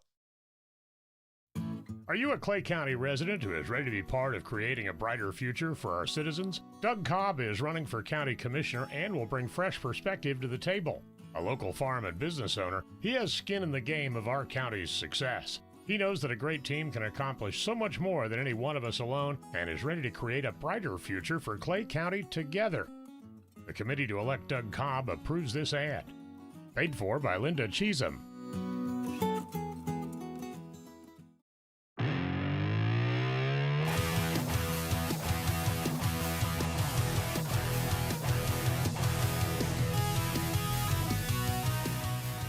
Hey guys, Rob Kendall Show. Thanks for joining us. Told you those breaks would be fast. Just a reminder, it's gonna be a long segment. It's our last one of the day, so stay here with us. Got 30 minutes together. See if this voice holds out. But you guys are doing awesome. Look, I can't thank you enough for all of you who have liked, shared, and subscribed the feed. That's the number one thing you can do for us. We're already over 1,000 followers. Before we ever had a show, we were over 1,000 followers. You guys are awesome. That is so kind of you. It touches my heart. And so please, if you can, let's grow this thing together. We've been well over 300 viewers simultaneously at different times today. My goal is by the end of the week, we can get to 500 viewers simultaneously.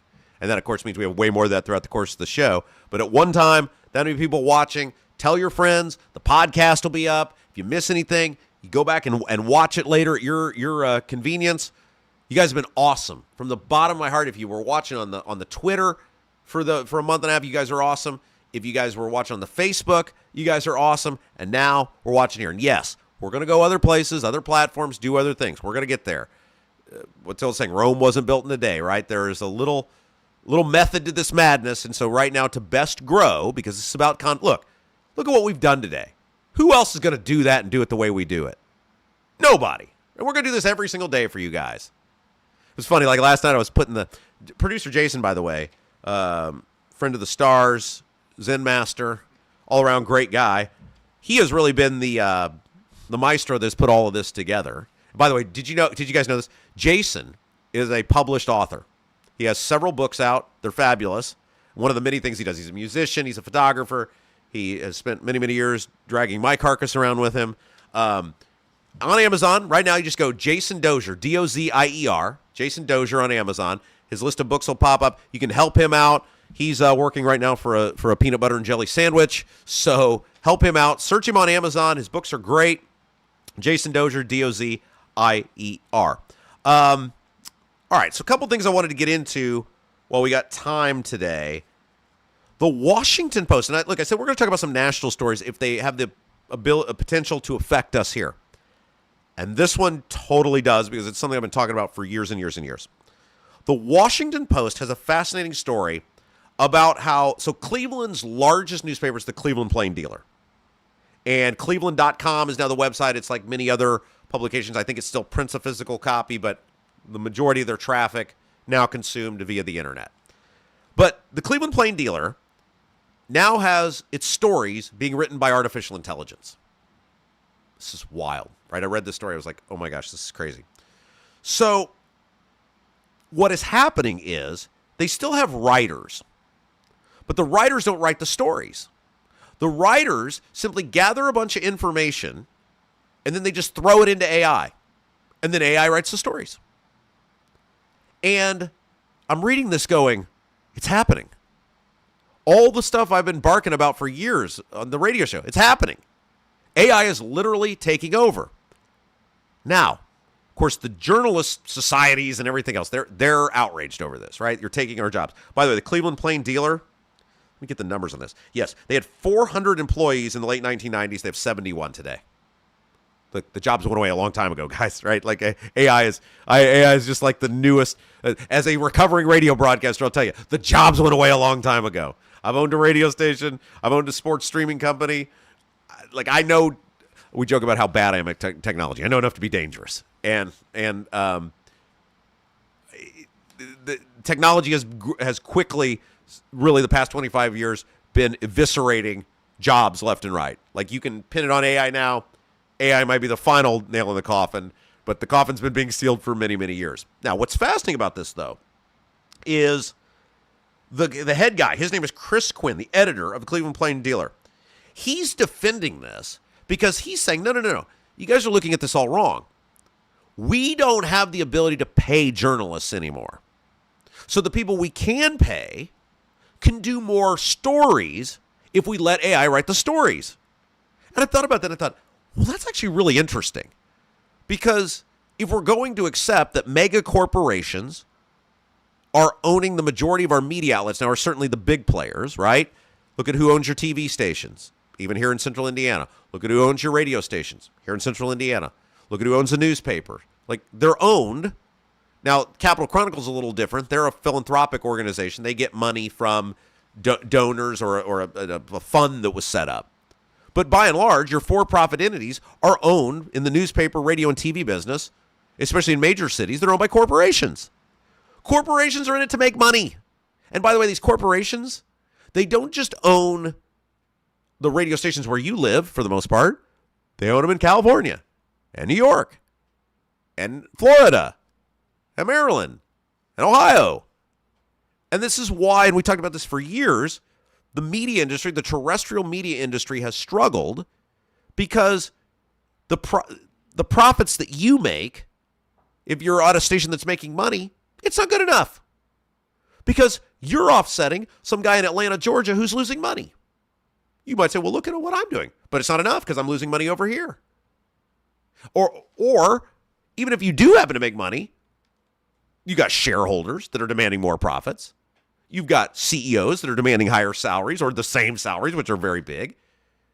You're never going to be able to dig your way out of this. We waved bye-bye to the idea, and this is why I think we're going to be popular, because we're all local. Everything we're doing is local, local, local. I saw this vision years ago. Before I went to WIBC, I had a local radio show. And it was probably the most fun I've ever had doing radio. It was a night show on the county radio station. And it was a huge deal in the county, and everybody tuned in because I was talking to local people. And in my mind, I always thought, what if you took that on a statewide level? What if you took the local topics that people love, and they're broader, right? But it's Indiana. You know all the places I'm talking about. When I'm talking about Fort Wayne, you know it. When I'm talking about Evansville, you know it. When I'm talking about Jeffersonville, you know it. When I'm talking about the region, you know it. Or Fishers, or Noblesville, or Greenwood. You know these places, so you're interested. But the reality is, in the 90s, with the TCOM Act, when Clinton was president, that allowed these megacorps to buy more and more properties, TV, radio, you waved bye-bye to the industry ever being what it once was. And print has been the same way because print has died, right? The physical newspaper is going away. Now, the Star still manages to thrive in some capacity doing an online print. There's a lot of county newspapers that are still doing okay with online print. Some of those are still physical. But I just thought this guy's point was interesting where he's saying, look, and he's not wording it like this, but I'm wording it like this. There's only so much money. I work for this corporation. They're not going to give me any more money. So in order to cover the most amount of stuff, which that's one of the things I've lamented for years, which is the reason our politicians are getting so bad and being so brazen about it, is because nobody's covering the State House anymore. I say nobody relative to what it once was. If you've ever been to the State House, the basement was the media pit. And there was just, like even 12 or 13 years ago when I was there, 10 years ago, there was just media people all over the place, from all over the state. Now, you go there, there's like a handful of them. Nobody's watching the hen house, right? Nobody's the check and balance. Because if you're one of these media corporations, you got to figure out what stories you're going to do. You have actual legitimate breaking news that you got to cover every day, like vital stuff. And then unless you're the Capitol Chronicle or to some extent maybe the Indy Star, you don't have the resources to send people into the State House to do the investigative reporting. It's why you've seen the rise of the citizen journalist type people. You've seen the rise of independent journalism. You've got guys like Adam Wren from Politico and Importantville. You've got guys like Abdul, who's on his own now. You've got guys like Tom LaBianco. There's a whole bunch of these people, and independent broadcasters, guys like Chris Bilbrey and all of these guys that have had to go out on their own because media's just not paying for it anymore. So it's interesting, and it's rare this happens. Normally I'll read the first part of a story, and I'll kind of have an opinion about it.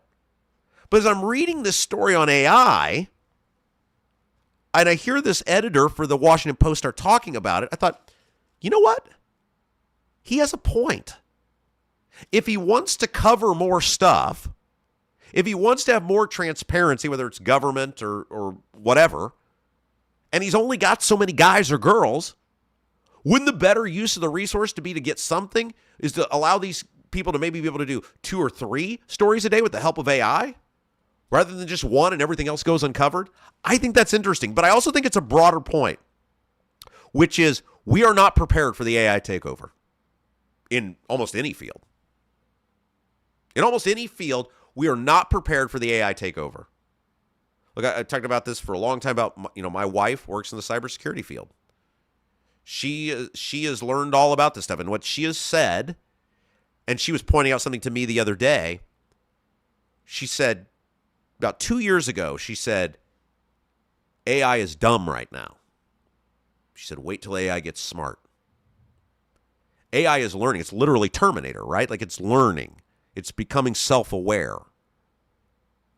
AI is learning. And she pointed out to me, and it's above my pay grade, right? That's why we paid Jason all that money. Buy his books, Jason Dozier, Amazon. But she showed me the exact same. It was Will Smith doing something. And she said, look at AI. And it was from 2 years ago to now. It was the exact same thing, but both done by AI. The original AI, when you look at it now compared to the new AI, it looked like one of those video games, like a PlayStation game from the 90s, where the guy's just like a block. But at the time when you were a kid, you're like, oh, this is so much better than Nintendo. This is amazing. And then you look at it now, you're like, it just looks like a blob. Right, Shaquille O'Neal Peyton Manning in Madden, circa 2000 or whatever, right? And you go back and look at it now, and so I'm looking at this video of Will Smith, and if I'd have seen that video 2 years ago, I'd be like, oh, that's super scary. No, now it's getting really scary because AI is getting really good. And so one of the things we have to be aware of, if the government is not going to step in and police AI, which it doesn't appear to have any desire to, in fact, it appears Trump and the military now are very upset over an AI company, we don't have time to get into it today, refusing to give them all of their stuff for a broad police state, essentially.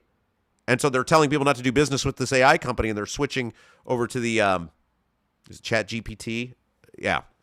Maybe we'll get into that tomorrow because that's really fascinating. And there's all sorts of sides on this and takes on this. But the point is, the government is not going to step in and stop the AI. Look at how it's being incentivized in the state of Indiana. They did more incentives for AI, the legislature did, down the home stretch of the General Assembly. We won't be able to get into it today. We've got to, as a society, figure out how to work with AI. Because if you don't, you're sprinting to the volcano. Because my wife just told me this. She said, look, there's always going to have to be managers for AI. There's always going to have to be people who tell it what to do. Well, at least in our lifetimes.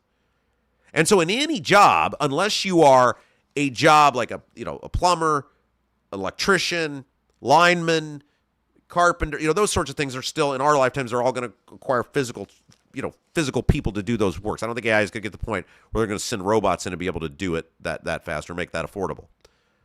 But we've got to start, especially educating young people, and almost in a sense re-educating ourselves. Look, I've been going through it, right? I'm a guy who was on the radio every day for all those years. I've had to learn this new space we're in. I've had to learn, it's been like drinking from a fire hose for me. How does it work? How do we do it better? How do we make it something that's best for you guys, the audience? AI is everywhere. It ain't going away. The government's not going to police it. The government's in bed with it.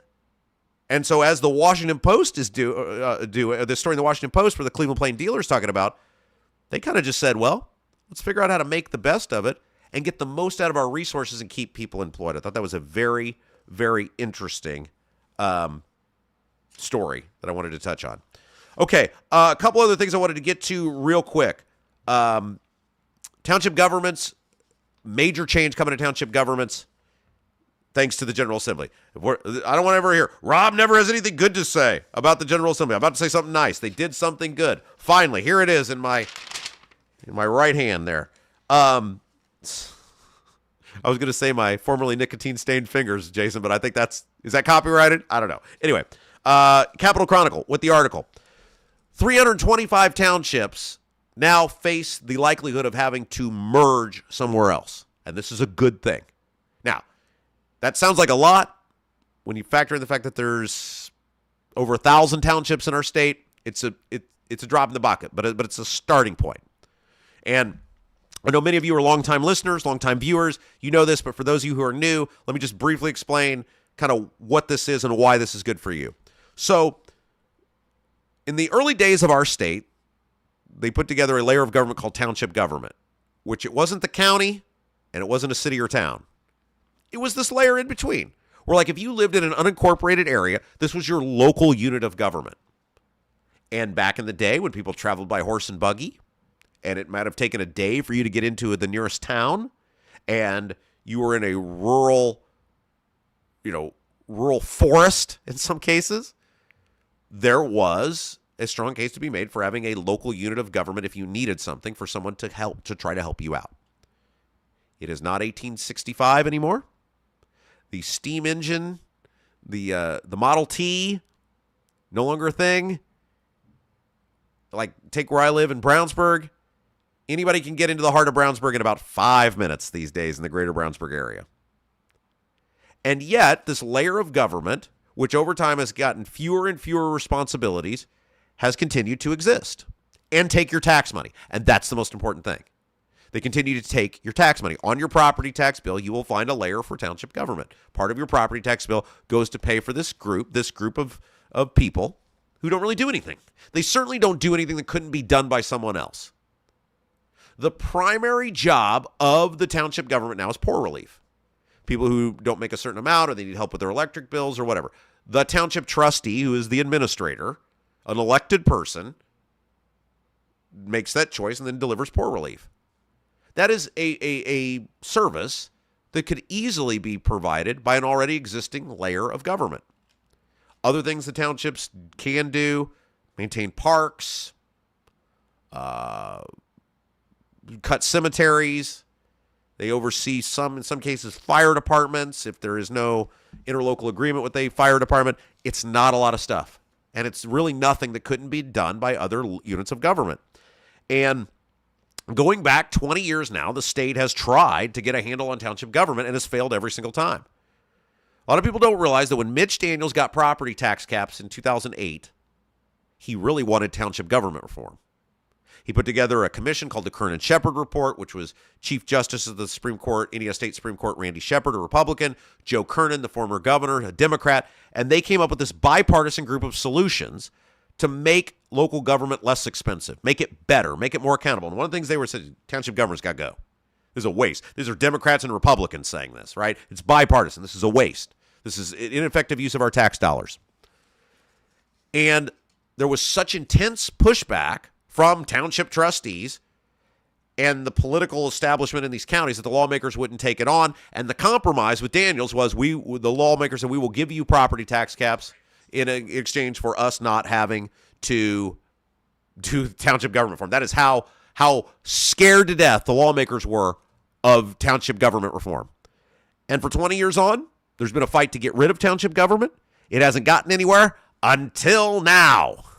Now we have township government reform. There is going to be a formula for townships to acquire points. According to Capitol Chronicle, does your township provide emergency aid? Does it operate a fire department or emergency medical services? Does it? You have to file financial reports on a timely basis. Has it had candidates even run for these offices recently? And so there's a point system, and if you are in a range on a point system, then your township has to merge with either a neighboring city or another township, and that's a good thing. It's a good first step. It's not going to solve the issue, but it's a very good first step. And look, I think one of the things that has finally motivated our lawmakers to do something about this is that you have seen what the Star had the number. I think the number was like a dozen township trustees have been convicted of crimes over the past 10 years. I think that was the number. The Star had a big article on this last week. And they've been big dollar amounts, right? These trustees that have gone down, in some cases, have been big dollar amounts. And so I think that has finally gotten the General Assembly to say we have to do something.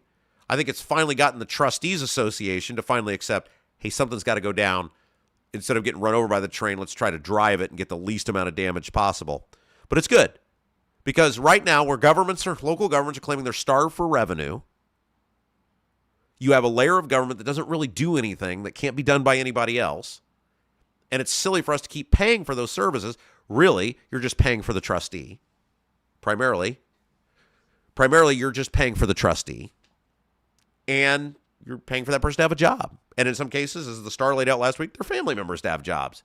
And their friends to get sweetheart contracts with the township. That money could be better utilized by our schools, or if at least not better utilized, at least maybe it'll help stave off a referendum or two, right? So good on that.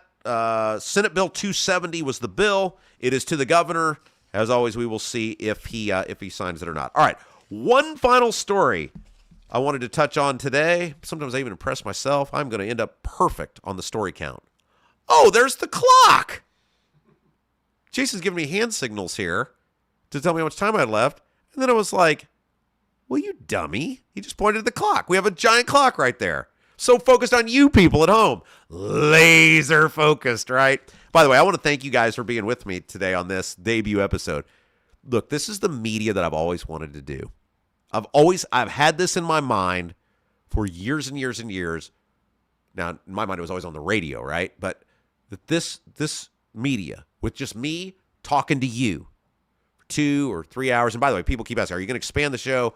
That's a very good possibility. Depending on how you guys respond to this, if you guys are like, this stinks, we're not coming back, well, then probably not. But we got some ideas on potentially adding some more time, some new ways you guys can interact with us.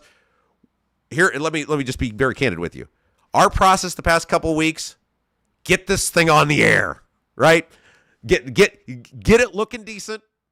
Get it so that you'll go, okay, I'm kind of proud to see that. That doesn't look horribly embarrassing. And that is what we have really spent the past. I mean, like I said, it's literally like building an airplane from the ground up. Hey, you've been here 9 years. Now you're not here anymore. Okay, great. What do I do now? Well, this thing exists. Okay, let's try that. Who do I know who knows stuff about that? Jason knows stuff about that. I'll call him. And then you've got to learn from the ground up, right? And so this week is about getting the product out to you guys. It's about getting people to continue to subscribe to the YouTube channel, to grow that for us, to share these videos, share these feeds. The on-demand, those are going to be important as well. And then from there, if all goes well, then we're going to start adding new platforms. We're going to start adding new stuff, new ways for you to interact with us that we think are going to be a lot of fun. New little tidbits, things for you that if you like us to a certain level that you might want to be a part of. So yes, to answer that, all of those things. And one of the things like learning about in the studio is like, oh yeah, I have a clock right there. I don't need you anymore, Jason. I don't need you anymore. Oh my gosh, if you walked out, I'd be so screwed. All right, so real quick, I did want to touch on this last story. Cell phone ban in schools. Capitol Chronicle again with the story. Can't say enough. I read those guys every day. They do so much good stuff on Indiana politics and government. We promoted them for years. They're awesome. All right, so Senate Bill 78, and this is going to the governor. A lot of these things we've covered today are not signed yet, or at least as of this morning, they weren't signed. So when we say they've passed, the governor could still veto them. Maybe they don't pass, but pending his signature, they will become law, and that's why we're covering them. So this would ban common student devices. This includes cell phones, smartwatches, and gaming devices in public schools. Now, a lot of this, there are still some workarounds until 2028, but basically effective July of 2028, your kid will not be able to have their cell phone out if they're in a school system in the state of Indiana. And this has been pretty controversial. There was a lot of back and forth on this about would it be just a little restricted? Would it be completely restricted? And ultimately, the lawmakers came down pretty firm on this. They came down pretty firm on getting rid of cell phone use in Indiana schools. And I got to say, I think I'm with them on this. I think this is a good thing. You go to school to learn. And if your parents and you're a student and they want you to have a cell phone, great, that's on them. They want you to have access to the internet, great, that's on them. But in the school system, you are there to learn. And there is no doubt that there's a lot of people who aren't learning the way they should be. Look at the test scores, right? There's a lot of people who aren't learning the way they should be. And I think a major reason they're not learning the way they should be, well, there's a variety of factors into it, right? But one reason is the distractions. And I think that's one of the things the lawmakers heard over and over again was how kids were distracted, tablets, smartphones, whatever. Look, you're in the classroom, you learn. You listen to the teacher. Math, science, English, whatever it is. You need to be focused. And look, kids have a hard enough time focusing anyway. Now, someone made a good point. I've seen this from multiple people, and I think it's got to be addressed. In our modern era, I think there is some validity to saying, hey, some emergency has happened, I need to make a call. I mean, it's a horrible reality, but we do see, tragically from time to time, violence happen in school systems. Sometimes on a large level. Sometimes the goal is to hurt as many people as someone can. And I know schools have taken all sorts of precautions, and that's great. I think about like when I was in school. So I lived right near the high school. And I would literally walk home for lunch. And I was not in high school in the Stone Age. This was not that long ago. I would walk out the back door. I would go home for lunch. I would let my dog out. I would play with my dog for a little bit. I would eat a quick snack, and I would walk back through the front door. I think mostly it was like, we don't just want to deal with this guy, so just let him go. Just let him go. And I think about now the challenges that you face. And I was in high school. I was a freshman in high school when Columbine happened, and that changed a lot. But they still kept letting me walk home and then walk back in. I think they kind of knew. It's like, okay, this guy's all right. But I think there is some validity to concern over what does your child do in the case of an emergency if they don't have access to their cell phone.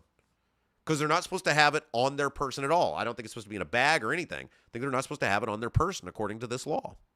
Now, the state of Indiana the Department of Education did say that they're going to provide guidance to ensure that, like, students who need assistance with technology, learning deficiency, developmental deficiencies, whatever that is, they're going to make sure that those kids are taken care of, which that's a good thing. And so they're going to take care of that. But I was thinking this as a parent. My kid is not old enough to be in school yet, but I was thinking, like, I think for this. Do you guys do this? Like, for those of you who are parents, who've been parents, who maybe your kids are grown, like, your whole methodology of thinking changed after you had your kid? Like, I am amazed at how much the way I process things has changed. I am amazed at what my first initial reaction to things is, how much that has changed. And almost everything that comes up now, I think to myself, well, how would this impact Livy's life? Did you guys do that when you were parents?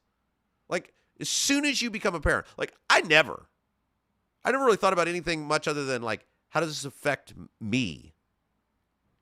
And my wife, although Livy was born shortly after we were married, so we weren't married that long before we had her as a part of our life.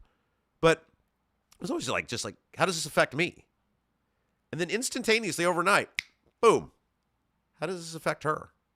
I'm just curious. Let me know in the YouTube chat if you guys who are parents, like, I'm sure I can't be unique to that.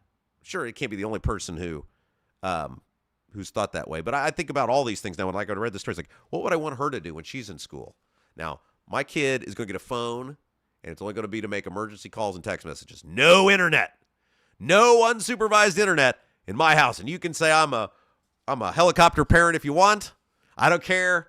The internet is bad news for kids. Look at how I turned out. I was on the internet all the time. I wish my parents had banned me from the internet. That's the number one thing they could have done.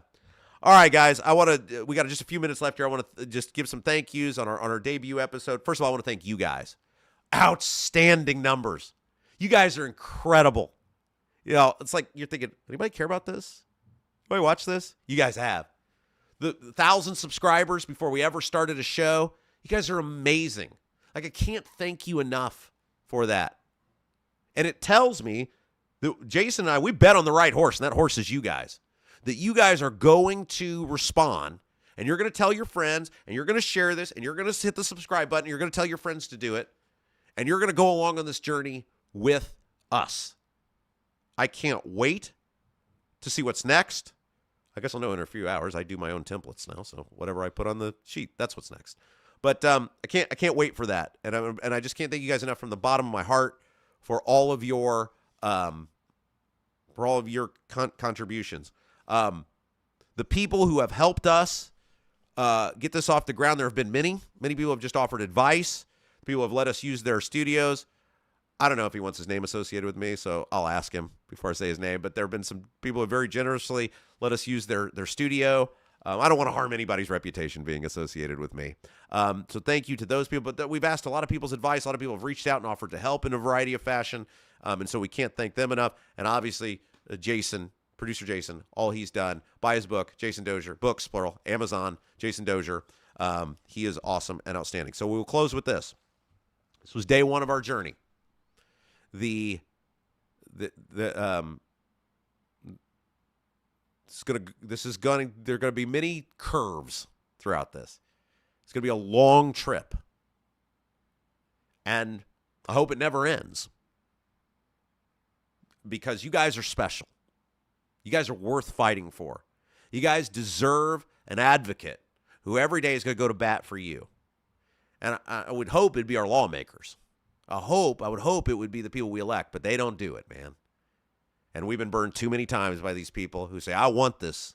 I want to fight for you. I want to go to bat for you. And they just every time, they almost let us down.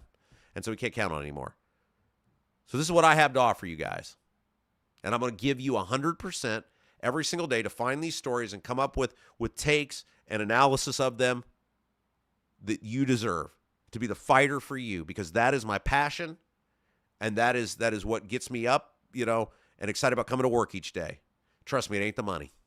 It's coming to bat for you guys. So we will see you tomorrow at 10 a.m. In the meantime, please like it, share it, subscribe it. Check us out, robkendallshow.com. We'll get some transcripts up for you later today, and we'll see you tomorrow. God bless you. You've been listening to The Rob Kendall Show.